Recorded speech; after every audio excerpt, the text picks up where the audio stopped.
జై సనాతన ధర్మ. సనాతన ధర్మంలో మనకి అనేకమైన గీతలు కనిపిస్తాయి. అందులో అష్టావక్ర గీత అని ఒక గీత, అష్టావక్రుడు అనే పదం ముందుగా మనకు కనిపిస్తుంది. దీని గురించి చాలామంది కథలు చెప్పారు, రకరకాలుగా చెప్పారు. శాపవశాత్తు 8 వంకరలతో పుట్టాడు అని. అయితే 8 వంకరలు కలిగినటువంటి వాడు అయితే అష్టవక్రహ అనే ఉండాలి. ఎవరో వేదాంత శాస్త్రం మీద వివక్ష కలిగిన వాడు, దుర్మార్గుడు. అష్టావక్రుడిని అష్టవంకరలు కలవాడు అని ప్రసిద్ధం చేశారు. ఇది ఒక విధంగా దుర్మార్గుడు చేసిన పనే.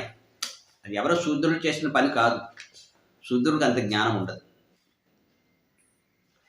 అష్ట అవక్రహ 8 వంకరలు లేనివాడు కనుక అష్టావక్రుడు అని మనం చెప్పుకోవాలి.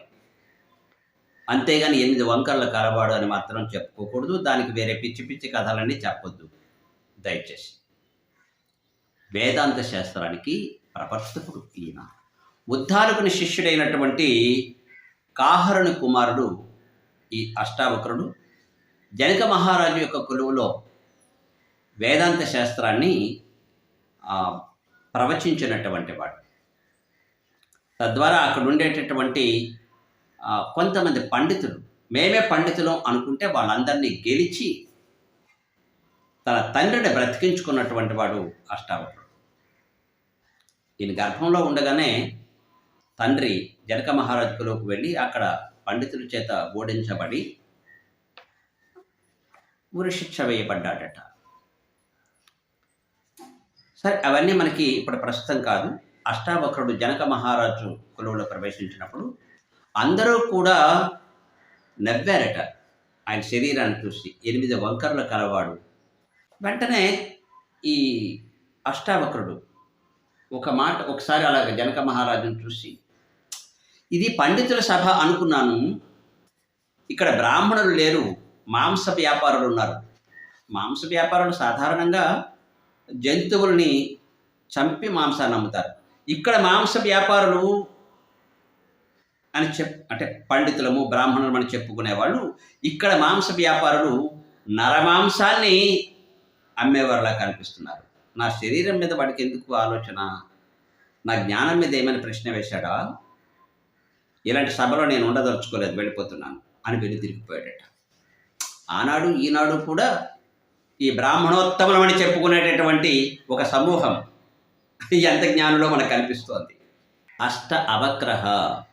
అష్టావక్రుడు ఈ పేరుకు ఒకసారి చూద్దాం. 8 వంకరలు లేనివాడు.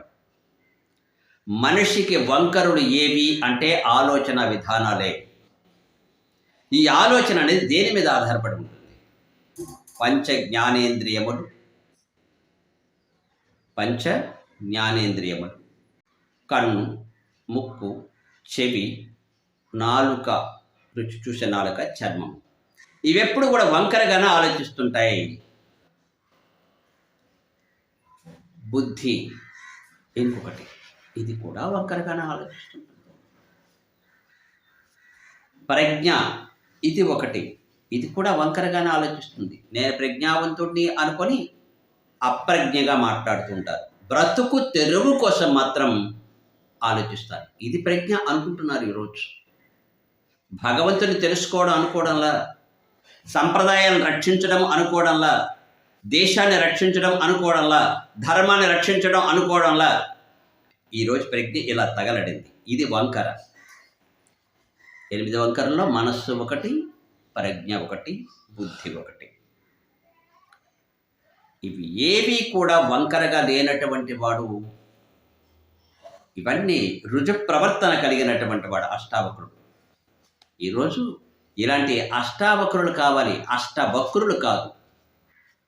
ఈరోజు బ్రాహ్మణులు అని చెప్పుకునేటటువంటి వారిలో చాలా ఎక్కువ మంది, పండితులు అని చెప్పుకునేటటువంటి వాళ్ళు ఎక్కువ మంది, ప్రవచకులలో ఎక్కువ మంది అష్టవక్రులే తప్ప అష్టావక్రులు కాదు.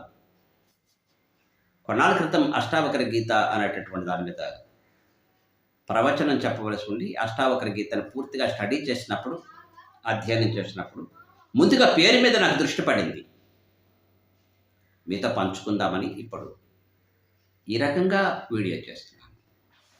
జై శ్రీమన్నారాయణ, జై సనాతన ధర్మ. మన ధర్మాన్ని మనం నిలబెడదాం, మన సంప్రదాయాలను మనం నిలబెట్టుకుందాం. బ్రాహ్మణులు అని చెప్పుకునేటటువంటి వారికి బానిసలుగా బ్రతకండి, ధర్మానికి బానిసలుగా బ్రతకండి, సనాతన ధర్మానికి బానిసగా బ్రతకండి. దాన్ని రక్షించుకుందాం. శుభమస్తు. సమస్త సన్మంగళాన్ని భవంతు.